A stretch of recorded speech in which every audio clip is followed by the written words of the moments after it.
C Joseph Vijay எனும் நான்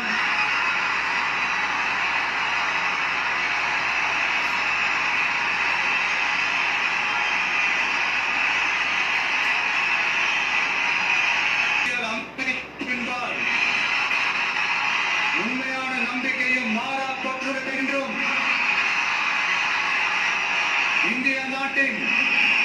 ஒப்பில்லாத முழு முதல் ஆட்சியையும் உரிமையையும் நிலை நிறுத்துவேன் என்றும்